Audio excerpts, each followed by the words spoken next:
balima bamanankan mɛnna Mali kɔnɔ ani Mali kɔkan foli ani waliɲuman dɔ bɛ ka taa aw bɛɛ lajɛlen ma fo yan fo aw sigiyɔrɔ la aw bisimila aw ka dɔgɔkun kibaru sɔrɔlenw kɛnɛ kan. Mali wasabulon kɔnɔ wasadenw y'u ka sigi dɔ kɛ sigi in senfɛ alamisadenw u ye sariya sen dɔ ta ni ka donba la k'a bila sen kan sariya sen min ni o bɛ tali kɛ Mali jamana a n'a lamini jamanaw dancɛ bɔko la. Amadu Kamara Seydou Ɲare an ka sɔrɔlenw lajɛ. An ka jamana wasadenw u bɛɛ lajɛlen diɲɛna n'a ye k'u bolonɔ bila sɛbɛnna sɛbɛn min bɛ tali kɛ ka ɲɛsin an ka jamana ale ni jamana wɛrɛw dancɛ bɔli hokumu kɔnɔna na min bɛna kɛ sababu ɲuman ye ka sigili nɔgɔya Mali jamanadenw ani a kɛrɛfɛ jamanaw dancɛw la. O kadara kɔnɔna na an ka minisiri min ɲɛsinen bɛ an ka jamana ani malidenw minnu sigilen bɛ jamana wɛrɛw la koɲɛw ɲɛnabɔli ma ministre des Maliens de l'extérieur ale n'a ka cakɛlaw u kɔni ye ni sariya kisɛ in u y'a sɛbɛkɔrɔla gɛ k'a fɛsɛfɛsɛ k'a ci an ka wasadenw ma yasa olu ka a yamariya di jamana ɲɛmɔgɔw ma u ka nin ko in bila sen kan. Abdurahmane Sila ale ye minisiri ye min cɛsirilen bɛ malidenw minnu sigilen bɛ kɔfɛla ma. An ka jamanatigiw Afrique jamanatigiw olu ye ɲɔgɔn sɔrɔ Malabo 2014 kɔnɔna la u ye hakilijagabɔ dɔ kɛ mun bɛ taa an ka jamanaw ni ɲɔgɔn cɛ dancɛw kan. U y'a yira k'a fɔ kuma mun na frontières bɛ tracer frontières ninnu tracera a ma an ka histoire ye mun ye a ma o jateminɛ an ka sigiw kɛlen bɛ cogo min communauté ethnique minnu b'an bara a ma jateminɛ k'olu kan u ma jateminɛ ka an ka laadala fɛn foyi kan u ye frontières tracer cogo mun ka d'u ye an y'a ye o kɛcogo nana ni o kɛra gɛrɛntɛ donna jamana dɔw ni ɲɔgɔn cɛ ka sababu kɛ o frontière ko kuma ye. Donc sisan jamanatigiw y'a yira k'a fɔ n'a ma ɲɛ ko kɛra an kan ka fɛɛrɛ kura de tigɛ mun ye ka convention dɔ signé an ni ɲɔgɔn cɛ convention in kɔnɔna la ka yamaruya di jamanaw ma frontière na an ka se ka baara kɛ c'est que frontière ka kɛ zone dɔ ye zone mun hadamadenw bɛ se ka lafiya sɔrɔ u bɛ se ka yɛlɛmaw kɛ u bɛ taa ka don ɲɔgɔn na ka sɔrɔ gɛrɛntɛ foyi ma k'a la. Donc o gafu de nana assemblée la sɔgɔmada in na assemblée kan ka se ka autorisation di u ka ratifier donc an nan'o de kuma la sɔgɔmada in na. Ni sariya kisɛ kura in n'a bɛna kɛ sababu ɲuman ye farafina jamanaw ni ɲɔgɔn cɛ a kɔni donni b'a la o na kɛ ka ɲɛsin farafina jamanaw ma ni farafina jamana ɲɛmɔgɔw olu jɛnna n'a ye u ka sigiliba dɔ senfɛ min kɛra Malabo Guinée équatoriale jamana kɔnɔna na u ka sigili 23nan o senfɛ n'a kɛra kalo tile 27 juin kalo san 2014. A nafa ka bon kosɛbɛ n'i y'a lajɛ an ka frontières sigilen don cogo min i b'a sɔrɔ dugu dɔ bɛ nin jamana in kɔnɔ dugu dɔ bɛ jamana wɛrɛ kɔnɔ donc frontière dɔrɔn de kɛlen bɛ k'u bɔ ɲɔgɔn na ni nin gafu kɛra bi a bɛ kɛ sababu ye par exemple olu dugu fila ni ɲɔgɔn cɛ gɛrɛntɛmisɛnnin fɛn fɛn bɛ o bɛɛ ka se ka wuli o bɛ se ka jagow kɛ ka don ɲɔgɔn kɔnɔ u bɛ se ka hali sɔrɔda fɛn minnu bɛ kɛ sɔrɔdaw bɛ lafiya ye ka se population ma de part et d'autre a bɛ se ka na n'o sira ye o tagamasere dɔ ye mun ye n'i taara Benina frontière la Mali ni Mauritanie Burkina Faso cɛ bi dugu dɔ bɛ yen nɔ o dugu jamana fila in jɛra ka centre de santé communautaire dɔ jɔ o yɔrɔ la bi o dɔgɔtɔrɔso in Maliens bɛ na yen cogo min Burkinabéw bɛ na yen ten tɔ bɛɛ bɛ furakɛ u bɛ jɛ ka fɛn bɛɛ kɛ ɲɔgɔn fɛ donc o ye hakili ɲuman ko de ye o bɛ na ni nɔgɔya de ye sigiyɔrɔ ko la surtout minnu sigiyɔrɔw bɛnna an ka frontières ma donc convention in b'a to bi gɛrɛntɛmisɛnnin minnu tun bɛ kɔrɔlen n'a bɛ fɔ frontière o gɛrɛntɛ bɛ wuli ka sababu kɛ an bɛ se ka baara minnu kɛ population ni ɲɔgɔn cɛ k'u sɔ don ɲɔgɔn na kosɛbɛ. CEDEAO yɛrɛ ka jate dɔ la olu y'a yira an bɛ yɔrɔ min na bi dan furancɛ ninnu kan ka se ka wuli ka bɔ an ni ɲɔgɔn cɛ ka sababu kɛ pour que population ka se ka don ɲɔgɔn na kosɛbɛ n'u b'a fɔ ko la CEDEAO des peuples au lieu de la CEDEAO des États. Donc an b'o de taama kan an b'o sira de kan. Mali ale ye jamana belebeleba ye ani jamana 7 kɛlen bɛ ka dancɛw bɔ u ni ɲɔgɔn cɛ i n'a fɔ Algérie, Niger, Burkina, Côte d'Ivoire, Guinée ka fara Sénégal jamana kan wa ni sariya kisɛ in a nafaba na se Mali ma i n'a fɔ a kɛlen do ka nafa min na se jamana minnu kɛlen do ka a ta ka don ba la kɛrɛnkɛrɛnnenya la bolodon ɲɔgɔn kɔ hokumu kɔnɔna na. Haut Conseil islamique ani Université du Sahel u ka bolo di ɲɔgɔn ma kɔnɔna na u jɛra ka tile fila atelier dɔw dayɛlɛ tarata don silamɛya ani adamadenya yɛrɛ hakɛ kun kan ka kɛnɛ ɲɛmɔgɔya di Mali minisiri ma min ka cɛw bɛnnen don diinɛ ani batakow ɲɛnabɔli ma. Amadu Kamara Seydou Ɲari. Ka sangani buna hadamadenya burujali ye ka sababu kɛ maa minnu kɛlen bɛ ka silamɛya birifini ta ka biriw kan a sɔrɔ silamɛw t'u ye o kadara kɔnɔna na diɲɛ seleke naani tɔnba ka bolofara min ɲɛsinin bɛ o koɲɛw bɛɛ lajɛlen jalatigɛli ma n'an b'u wele ko CICR u ka bolofara min ɲɛsinin bɛ buna hadamadenya lakɔlɔsili ma n'o ye droit humanitaire international ye o ni Mali alisilamɛ tɔnba Haut Conseil islamique kɛlen bɛ k'u bolo di ɲɔgɔn ma ka ni tile fila sigili kɛ ka faamuyali ani walawalalu caman kɛ o ko kan. Donc fo minnu fana bɛ ka nin kumaw jate minɛ u k'a ɲini fɔlɔ k'a dɔn diina nin ye mun ye. Diina nin de nana musow bɔ kantigɛli la depuis wolodon. Diina nin de nana musow bɔ sungurunbasow la. Diina nin de nana fɔ ko n'aw bɛ kɛlɛkɛyɔrɔ la ni juguw bin n'aw kan parce que jihadi nin o fana tɛ fɔ ka ɲɛ. Jihadi tɛ ko silamɛ bɛ wuli ka taa kɛlɛ kɛ. Jihadi ye de ko aw ka se k'aw yɛrɛ nin tanga ni kafiriw binna aw kan. Silamɛya kɛlen ka triompher Maka ni Madina. Rasulullah sallallahu alaihi wasallam ko ako o kɛlɛ o banna sisan jihadi kɛlɛ ye maa silamɛ bɛ kɛlɛ min k'i yɛrɛ kan pour que ka se k'i nun dungo k'o kisi o kana kɛ i ma sababu jugu ye ka taa tasuma na o jihadi de bɛ yen bi. Donc minnu bɛ bɔnbu ciw ni fɛnw na ni halisa anw bɛ k'a fɔ journaux ni fɛnw na jihadisw tɛ u ka ta u tɔgɔ ma diina nin tɔgɔ kana tiɲɛ. U ka ni sigili min daminɛna bi n'a bɛ taa kuncɛ sini a bɛna kɛ fɛn ye Mali alisilamɛw ani université arabophone minnu bɛ Mali kɔnɔna na u k'u hakili jagabɔ bilasiraliw ta siraw la waleyaw kan waleya minnu bɛ nin taabolojugu in kɔn. Thierno As Diallo ale ye Mali minisiri min cɛsirilen bɛ diinɛko ani an ka laadalakow ma. An bɛ tɔnsigi min na bi hadamadenya gasi sigili gɛlɛya b'a la i n'a fɔ gɛriw n'a ɲɔgɔnna silamɛya o ni silamɛya bɛ cogo di c'est-à-dire hadamadenya bonya degun kɔnɔ i n'a fɔ kɛlɛkɛyɔrɔw la silamɛya bɛ mun fɔ o kan silamɛya ka miiriya ye mun ye. Donc n y'a ɲɛfɔ mɔgɔw ye k'a fɔ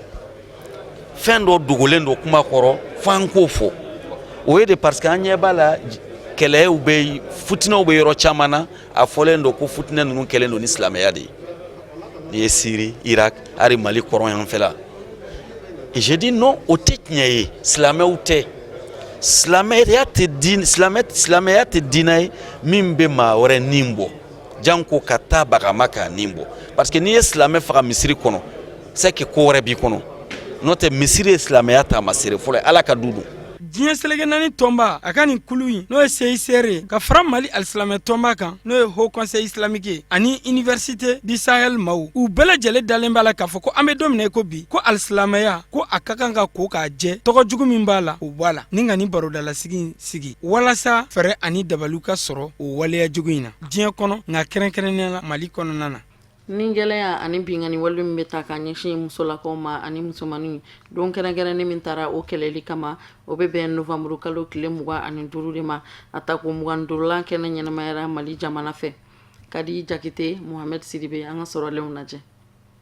N'i ye muso sigi saba o saba diɲɛ kɔnɔ muso kelen o de lajabalen don a ka ɲɛnamaya kɔnɔ. Jateminɛla min bɛ an ka jamana kɔnɔ n'a ɲɛsinin don musow lajabali jateminɛni ma o y'a yira k'a fɔ an ka jamana kɔnɔ muso 1468 olu de sera ka jateminɛ k'a fɔ u lajabara. Olu la muso 5 bɛ yen minnu ni tora o kɛra san 2012 ni san 2015 cɛ. Ni don kɛrɛnkɛrɛnnen min ɲɛsinin don musolakaw lajabali kɛlɛli kama a bɛ kɛ sababu ye muso jɛkuluw ka wele bila ka ɲɛsi diɲɛ seleke naani ɲɛmɔgɔw ma u k'a dɔn k'a fɔ diɲɛ fan bɛɛ fɛ musolakaw lajabalen don. An bɛ fɛ ka mɔgɔw ladɔnniya k'a dɔn u k'a dɔn ko minnu bɛ ka kɛla jamana kɔnɔ musow la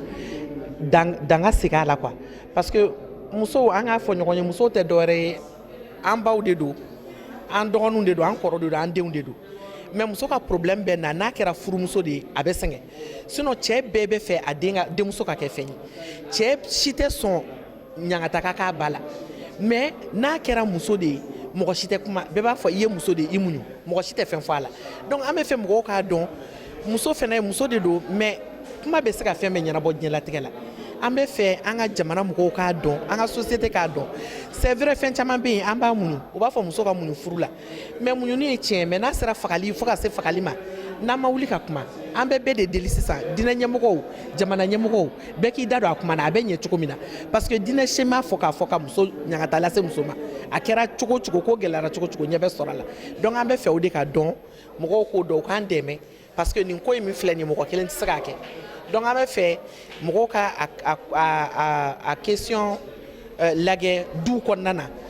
ka denmisɛnninw ladɔnniya la depuis denmisɛnniya wagati parce que a ko bɛ daminɛ depuis wagati de la denmisɛnninw k'a dɔn k'a fɔ ɲangata tɛ foyi ɲɛ diɲɛlatigɛ la mɔgɔw ka sigi ka kuma bɛn ka na jamana kɔnɔ bɛn ka na du kɔnɔ o de bɛ se ka jamana sabati ni du ma lakana ka hɛrɛ kɛ du kɔnɔ dudenw tɛ lafiya jamana tɛ lafiya u lajabalen furaw minnu bɛ san ani kiri minnu bɛ sigi sen kan o bɛɛ tɛmɛnen kɔfɛ musolakaw lajabali kɔlɔlɔba bɛ a la a kɔlɔlɔ dɔ ye a bɛ musolakaw bali k'u bolo yɛlɛma sanni feere nasira la n'o dun fɛnɛ kɛra an ka jamana wakande ye a nɔba bɛ ye o la bawo an ka musolakaw jɔyɔrɔ ka bon sɔrɔ sira yiriwali la sɔrɔ ta fanfɛla la n y'o de fɔ aw yɛrɛ b'a dɔn ni muso lafiyalen don a bɛ ko caman ɲɛnabɔ du kɔnɔ a bɛ ko caman ɲɛnabɔ jamana kɔnɔ mais ni ɲangata b'a kan n'a lafiyalen t'a ka du kɔnɔ muso a tɛ se ka walawala a tɛ se k'a denw ladon ka ɲɛ a tɛ se ka baara kɛ pour que ka nafa ladon du kɔnɔna na hali furucɛ yɛrɛ a tɛ se k'i occuper furucɛ la ka ɲɛ parce que a degulen de don n'i y'a mɛn i b'i occuper mɔgɔ la i yɛrɛ de lafiyalen de don donc o de bɛ na ni ɲangata ye k'a kɛ fo a bɛ se ka sɛgɛn don du kɔnɔ a bɛ se ka sɛgɛn don jamana kɔnɔ donc an bɛ k'a lagɛ la ka essayer ka loi dɔ dilan ka taa n'a ye assemblée la pour que ɲangata minnu bɛ se ka boli minnu bɛ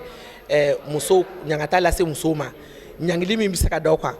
sariya ta sira fɛ an bɛ k'o de ɲɛɲinina n'Ala sɔnna an bɛ fɛ bɛɛ sen ka don a la pour que mɔgɔw k'a faamuya k'a fɔ an bɛ ka min kɛla muso kunya tɛ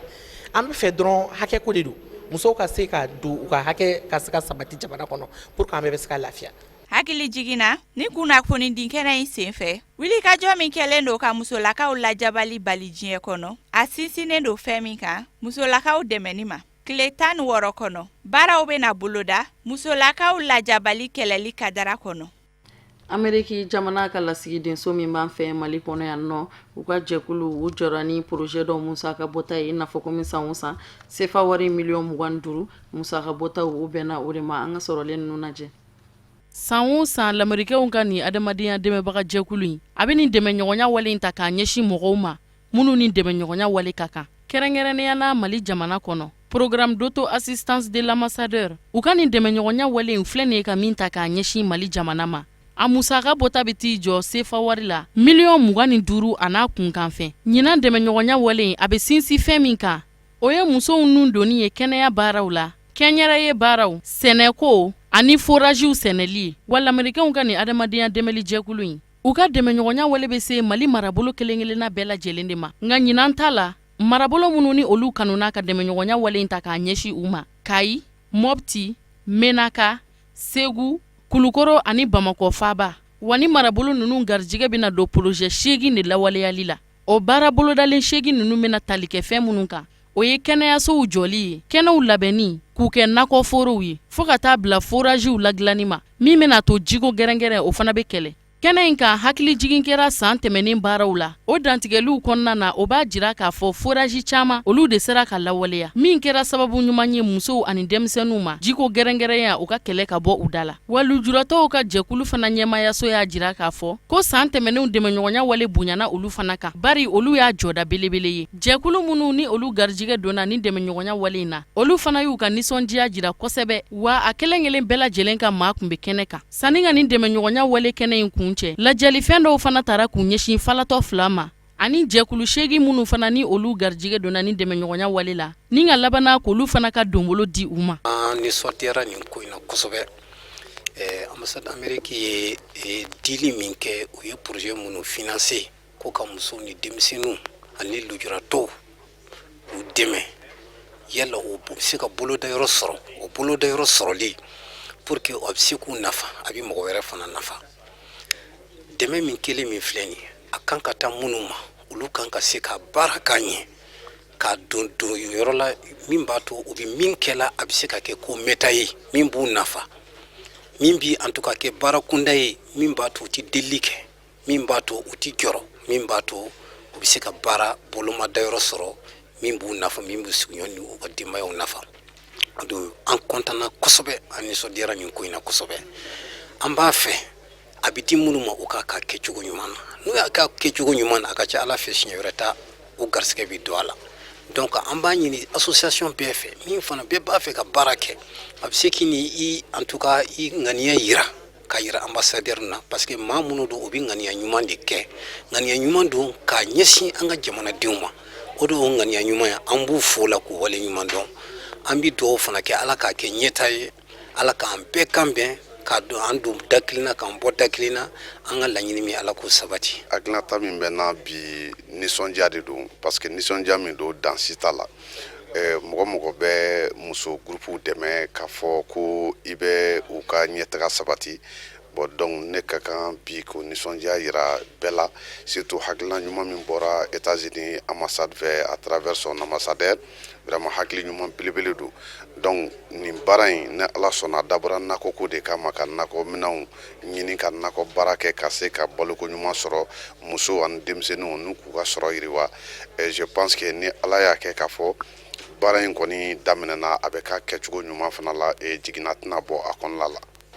Ni fo in diyara n ye kosɛbɛ a bonyana ma wa a nafa fana bɛ taa anw yɔrɔ les femmes et les enfants parce que kɔrɔnfɛ ka là où nous sommes jiko gɛlɛya de bɛ yen donc on a voulu demander un appui pour que an ka se ka ji sɔrɔ mɔgɔw ka se k'u ka baara kɛ facilement a bɛ don a dako ɲuman fɛ wa fana an b'an ka rapport kɛ k'a di ambassadeur ma inchallah parce que nin y'a daminɛlen nin y'an première fois de et on compte pérenniser ça bon n bɛ ambassadeur fo n b'a ka baarakɛɲɔgɔn bɛɛ fo vraiment a ye nin hakili ɲumanya ta ka an dɛmɛ cogoya min na a foli a tɛ ban yɔrɔ nin dɛmɛbaga min sɔrɔla ne ta kɔni a kɛra fɛnkɛ yɛrɛ de sabu an ma deli ka nin ɲɔgɔnna sɔrɔ jardin kɔni diyara n ye a bonyana ma ni ala sɔnna an ye enveloppe in sɔrɔ cogo min an b'a bɔ a sira fɛ ni ala sɔnna si ni kɛnɛya ala k'o d'a ma minnu y'a dama fana an bɛ barika da u ye k'u fo k'u waleɲuman dɔn ni ala sɔnna ni wari in kɔni sɔrɔla a bɛ don a don ko ɲuman fɛ n'an y'a dɔn fana an b'a cogoya bɛɛ kɛ k'a jira aw la an bɛ photow ta an bɛ fɛn bɛɛ kɛ k'a jira aw la ni ala sɔnna an tun ma miiri o la an tun ma mɛn a diyara n ye a bɔnyana ma a kɛra an fɛ sogo yɛrɛ de ala nin denmuso sababu n mɔdenni sababu a kɛra an fɛ sogo yɛrɛ de an tun m'an sigi ni nin ye a barika aw ni ce aw ni baraji ni ala sɔnna n'an sera so yen an b'a ɲɛ jira tɔ ninnu na lala olu fana bɛ se ka an ye garisɛgɛ min sɔrɔ olu fana bɛ se ka dɔ sara a la cogo sabu association caman de bɛ yen nɔ an de kɛra garisɛgɛ fɔlɔw ye fanga ɲini jɛkulu adema ani a fanga ɲini jɛkulu minnu farala ɲɔgɔn kan sigida filanan kɔnɔ tarata tɛmɛnen u ye kunnafoni di kɛnɛ dɔ sigi sen kan walasa sigida kalata tɛmɛnen min kɛra novembre kalo tile 20 gɛlɛya minnu yera o la ka ɲɛfɔli kɛ olu kun kan Usman Sogore bɛ walawalali caman kan ye fanga ɲini jɛkulu adema PASJ a ka bolofara min bɛ sigida filanan na commune 2 ani fanga ɲini jɛkulu wɛrɛ minnu jɛra k'u bolo di ɲɔgɔn ma sigida ɲɛmaa ɲini kalata baaraw kama u ye kunnafoni di kɛnɛ sigi tarata walasa ka walew kɔn wale minnu kɛcogo ma ɲa kalata don ka kɛɲɛ ni novembre kalo tile 20 tɛmɛnen o élection na mun de kɛra dimanche don aw bɛɛ b'a kalama fɔ ni mɔgɔ ma yala dimanche élection don commune 2 ta jugara ni bɛɛ ta ye u ye wari di mɔgɔw ma carte nina 400 1000 1000 k'a di mɔgɔw ma pour que ka taa voter Medina Kura 35 bureaux de tun bɛ yen u y'a kɛ 37 bureaux u ye urne 2 fara kan législative la u y'o ɲɔgɔn de kɛ Medina Kura 35 bureaux de bɛ u y'a kɛ 37 ka 2 fara kan komi an bɛ ɲɔgɔn na kɔlɔsi an y'a signaler min kɛ administration mɔgɔw ma u ko k'olu t'a kalama urne bɛna ka bureau kɛ 37 aw t'o kalama donc an y'o o problème an y'o o résolu an ye compte kɛ y'a dɔn ni élection banna an bɛ déléguéw de ta déléguéw bɛ bureau bɛɛ de kɔnɔ an ka déléguéw nana ni résultat ye an ye compte kɛ min kɛ sufɛ an y'a ye compte nin na anw bɛ mɔgɔ 11 de sɔrɔ conseiller la RPM ni CODEM olu bɛ 14 sɔrɔ minnu dalen don an kan n'o ye URD olu bɛ 8 sɔrɔ MPR o bɛ 6 sɔrɔ an wulila n'o ye sufɛ a papier bɛɛ b'an bolo a papier filɛ nin papier authentique certifié u ye mun de kɛ aw ɲɛ t'a la nin ye RPM codem ye nin bureau kɔnɔ u ye 25 sɔrɔ u ye mun de kɛ u ye 0 fara nin 25 kan k'a kɛ 250 o ye bureau 2 bureau 3 RPM codem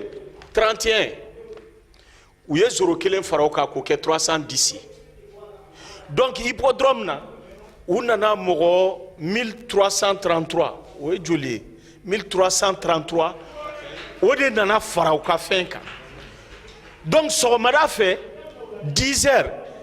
an ka mɔgɔ min bɛ gouvernorat la o ko hippodrome na ko RPM ka kodi yɛlɛna ko 1333 farala kan donc au lieu de 14 tan naani tan kɔnɔntɔn u ye tan kɔnɔntɔn sɔrɔ donc an ma dɔwɛrɛ fɔ an ye gouverneur an ye sɛbɛnni k'a ma an ka délégués ka papier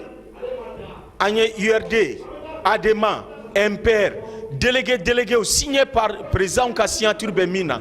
an ye lettre kɛ k'a di gouvernement ma sɔgɔmada in na gouverneur ma u ka segin compte kan sigida filanan muso ani a denmisɛnninw u ma to kɔ ni kunnafonidi kɛnɛ in sigili senfɛ wa u labana ka wele de ɲɛsi an ka jamana ɲɛmaw ma kɛrɛnkɛrɛnnenya la minnu ka baara bɛ ɲɛsi kalata koɲɛw ɲɛnabɔli ma u ka fɛɛrɛw sigi sen ka teliya la ka se ka fura sɔrɔ ni gɛlɛya ninnu na an ye élection kɛ élection tɛ dɔwɛrɛ ye compétition de don an bɛɛ bɛ bɔ n'a hakilinaw ye ni hakilina diyara jama ye u b'i ta donc n'i ye min sɔrɔ la o y'i garisɛgɛ ye o de kɛra anw fɛ yan commune 2 la mais an ye mun ye an ye min sɔrɔ danaya min dara an kan o de bɔsira an na ko an n'a man kan alors que minnu kan k'a d'an ma olu y'a dɔn k'an n'a ka kan k'a d'an ma cogo di mɔgɔ wɛrɛ bɛ se k'o bɔsi an na donc an k'o de la an tɛ jɛn n'a ye an musow surtout an b'an denw ka avenir de kunna n'o tɛ anw si bɛ yɔrɔ min dɔ kɛra sa o mais an denw ka avenir mais n'i y'a ye an bɛ bɔ ka nin bɛɛ kɛ an ɲɛ bɛ avenir la sira min kan a tɛ sira ɲuman de kan n'an tora nin na an bɛɛ de bɛ firi a kɔnɔ donc yan'an ka s'o ma bɛɛ k'i jɔ i jɔyɔrɔ donc an kɔni bɛ ka appel de lancer famaw ye u k'a lajɛ tiɲɛ yɛrɛ la nin ko in bɛ se ka dabila pour que fitinɛ ka se ka bɔ jamana kɔnɔ parce que mécontentement cayalen don fan bɛɛ sur toutes les structures bɛɛ de diminen don kow la donc u k'a lajɛ an ka taa ni kow ye tiɲɛ kan parce que nous sommes dans un pays démocrate franchement an b'o appel de k'u fɛ yanni a ko kana na taa yɔrɔ jan an b'aw ladɔnniya k'a fɔ ni fanga ɲini jɛkulu damadɔ minnu farala ɲɔgɔn kan a tɔndenw u labɛnnen don ka nin koɲɛ in se madama f'u ka taa jaabi wasalen sɔrɔ kɛnɛya ko binakun kan jiriden o nafa ka bon kosɛbɛ adamaden ka balofɛnw na sabula vitamine caman o de bɛ sɔrɔ a la nka a bɛ se ka degunba fana lase jabɛtibagatɔw ma walasa an ka fɛn caman faamuya o ko kun kan Tata Ture an ka walawalali lamɛn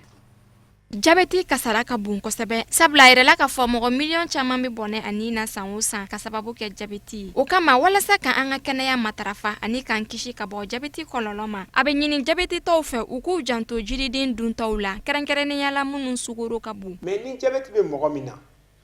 an b'a fɔ tuma dɔ la u kana sukoromafɛnw dun u kana dun parce que n'u b'a dun sukaro bɛ yɛlɛn kojugu i b'a sɔrɔ u bɛ ka fura min d'a ma o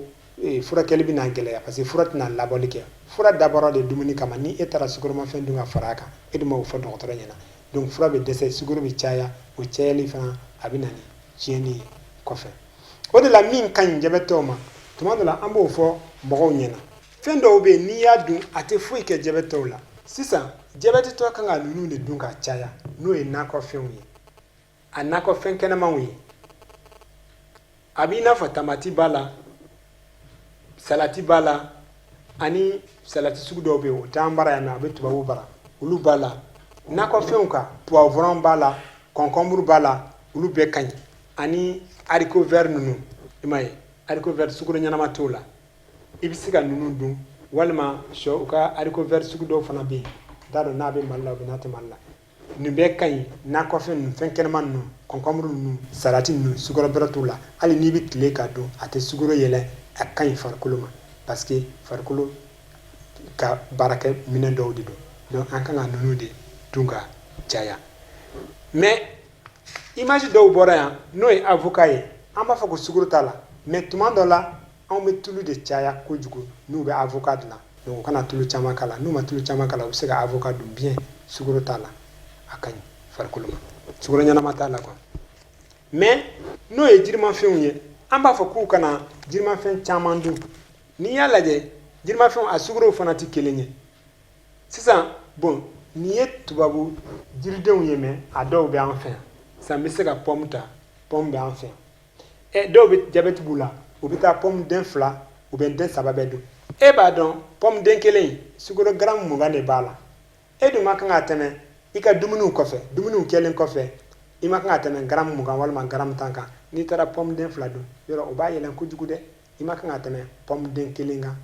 walima lemuruba den kelen walima namasa den kelen munna an b'a fɔ walima n'i taara a bɛɛ dun ka fara ɲɔgɔn kan parce que dɔw bɛ yen n'i ko pomme den kelen namasa den kelen walima lemuruba den kelen o bɛ taa a bɛɛ de dun donc n'i y'a bɛɛ dun c'est comme i ye caman dun donc sukaro bɛ yɛlɛn kosɛbɛ donc n'o kɛra a bɛ se ka na ni tiɲɛni ye donc o de la an b'a fɔ k'u ka hakili to o jiriden ninnu na n'i bɛ fɛ ka raisin dun raisin den dama dama den 10 kana tɛmɛ den 10 kan den 5 den 6 kana tɛmɛ den 10 kan n'i bɛ fɛ ka poire fana dun kana tɛmɛ 1 kan pomme bɛ ten n'i bɛ fɛ ka zɛrɛn fana dun fitinin assiette kan nin tɛ dɔwɛrɛ ye pour que mɔgɔw k'a lajɛ k'a fɔ ko dɔgɔtɔrɔ ko ne kana tɛmɛ fitinin kan i m'a ye lemuruba ye den kelen ye ninnu ye fraises ye mais a man ca an fɛ yan nin ye melon ye melon kɔni bɛ siran yan donc melon fana i b'a tigɛ fo tigɛ ko dama dama i bɛ fitinin de ta o la k'a dun ani nin ye jabibi ye o bɛ min wele ko ananas o fana i bɛ se ka a mankan tigɛ 4 i bɛ fɛngɛ dun parce que pourquoi farikolo bɛ baara kɛ ni nin fɛn ninnu fana ye n'i ko a tigi ma i kana maga la pewu a bɛ se ka tɔɔrɔ fitinin lase farikolo ma tɔɔrɔ yɛrɛ tɛ hali n'i ma maga la a tɛ problème lase mɔgɔ ma mais comme nɛgɛmafɛn ninnu fana dun farikolo fana bɛ baara kɛ n'a ye u bɛ se ka fitinin dun mais u kana caman dun i m'a ye papaye fana comme papaye tɛ kelen ye dɔw bɛ kɛ belebeleba ye dɔw ma bɔn kosɛbɛ minnu ma bɔn kosɛbɛ i bɛ se ka tigɛ 2 ye ka ni ɲɔgɔnna dɔɔnin dun mangoro fana ni nikurunin de don i bɛ se ka 1 dun mais ni kumaba bɛ don i b'a tigɛ tranche i bɛ tranche fitinin de dun mais an bɛ siran ka ninnu fɔ mɔgɔw ɲɛna parce que n'i ye nin fɔ mɔgɔw b'a fɔ ko dɔgɔtɔrɔ ko ne bɛ se ka mangoro dun a ko ne bɛ se ka non dɔgɔtɔrɔ m'o fɔ dɛ dɔgɔtɔrɔ ko i bɛ se ka fitinin de dun donc e bɛ fitinin bɔ la k'a fɔ ko i bɛ se ka dun donc u k'u hakili to nin fɛn ninnu na parce que a sukaro ka ca par exemple n'i ye namasa belebeleba in ta yɔrɔ a tɔ bɛɛ ye gramme 10 gramme 15 mais namasa belebeleba a kelen ye gramme 30 ye e de man kan ka tɛmɛ gramme 15 kan jiriden na e taara nin belebeleba kelen dun yɔrɔ a bɛ yɛlɛ donc o de la ni namasa kumaba de don an b'a fɔ k'u ka tigɛ 2 ye mais ni fitinin de don i bɛ se ka 1 dun o ye sukaromafɛnw ye n'o ye jiridenw ye an kan ka dun mais an k'a kɛ fitinin fitinin ye. Ne y'an janto an ka dumuni kɛtaw la ani kɛnɛyaso matarafali kɛrɛnkɛrɛnnenya la jeli sɛgɛsɛgɛ sanga ani wagati o min bɛ kɛ sababu ye k'i ladɔnniya i farikolo la halayaw la jabɛti sira kan. O de bɛ dansigi an ka bi dɔgɔkun kibaru sɔrɔlenw na minnu sera ka fara ɲɔgɔn kan ni dɔgɔkun in kɔnɔ ka bɛn ni kuma ɲɛ k'a lase aw ma aw ni cɛw ka ɲamadali la aw k'an bɛn.